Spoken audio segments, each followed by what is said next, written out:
When it comes to the name Enterprise, most people imagine this Enterprise, or this Enterprise if you're a weeb. But No, there is another.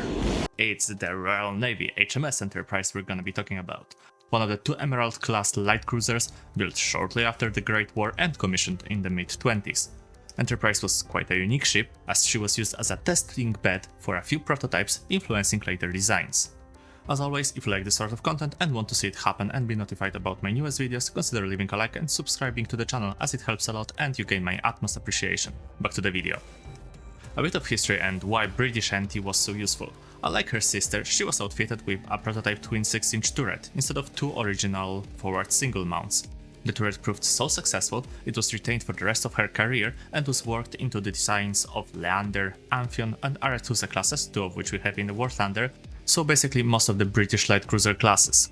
Similar case was with the bridge, which was made of a single block topped by a director tower rather than typical platforms built around the foremast. Same design appear in the county class cruisers, for example, and later influencing things like other battleships. Her history though was simple and a bit short, although not without remarkable moments. It was on her deck that the Emperor of Ethiopia traveled to exile after Italian conquest of Ethiopia.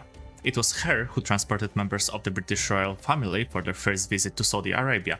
At the start of the war, Enterprise was recommissioned and joined Atlantic patrols, overseeing the transfer of £10 million in gold bullion during Operation Fish to Canada, the largest known movement of physical wealth in history.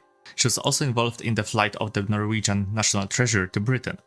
Maybe she just liked being involved when there was a cash around. Who knows? Later, she joined newly formed Force H and set sail for the Mediterranean, where she participated in Operation Catapult and delivery of aircraft to Malta in late July 1940. Later that year, she set sail back to the UK for her refit and the repairs that lasted until 1944.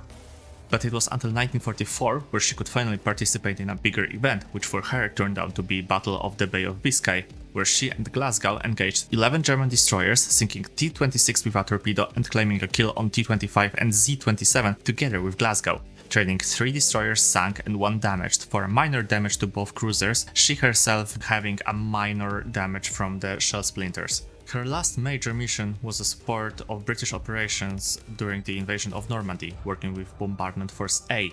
End of the war saw her helping return British troops from Asia and Africa, and on 13th of January 1946 she returned to the UK for the final time, where she was handed over to Bisco for scrapping. In-game, Enterprise is a 4.7 battlecruiser, second that you can obtain after researching HMS Abdiel.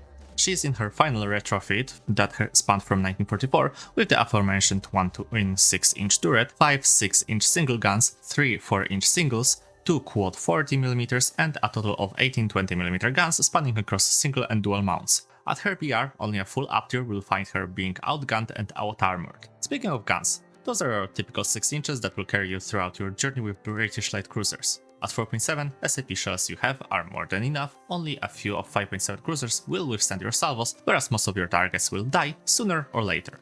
My only complaint would be that even though it's a 1944 version of her, she lacks HEVT shells, even though all other cruisers and destroyers have them even from earlier years. 10 seconds of reload and 30 seconds after depleting ready rack places her at a comfortable average rate of fire when it comes to treaty light cruisers. IA and secondaries are more than enough at her BR, and even for up-tiered planes, so even 6.0, those pesky Spitfires or bombers will face a wall of flak from 40mm and 20mm guns. Secondaries are 4-inch that have SAP, so they are good for everything small and medium-sized. You have torpedoes. That's it. Short range, slow speed, so either you have to be lucky or your enemy has to be blind for them to be usable as more than a gimmick. There you go. Armor is quite typical of a treaty cruiser, and specifically British ones. 76mm of main belt spanning across machinery rooms and midsection compartments, with aft being protected by 51mm and bow by 38mm of armor, with frontal magazines being reinforced with 58mm of armor in front. That means you can and will withstand most HE shelling and some of the weaker SAP like 140mm Type 2 Japanese SAP. But in general, only hard angle will protect you against AP and SAP, and even that to an extent. For a cruiser, she's surprisingly nimble. Turning and changing directions was never a problem, and she accelerates and decelerates rather nicely, so it definitely can be used to your advantage, even though you aren't that fast with 61 km per hour, which is more than most 3T cruisers or older designs, but for modernized ones or even things like Tama, you will lose on top speed.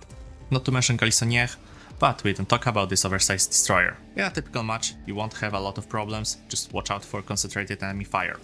In an up tier, be careful and play more defensively, using terrain to hide from things like Admiral Hipper and Atlanta, targeting them only when they are distracted, or when they start shooting at you first. Overall, she's a nice ship, and even though she's outshined by other ships with her name, she won't give up in a fight when you're controlling her. Also, she's definitely a way better choice than other British cruisers that are at 5.3, like Hawkins or Arethusa. Something in Enterprise is making her way better, maybe slower BR, or maybe she's just way more pleasant to play. As always, I thank you all for watching, I hope you enjoyed. Anyway, I hope you have a beautiful day, night, evening or an afternoon, wherever you are. This is Avenger, out, see you in the next video, bye bye.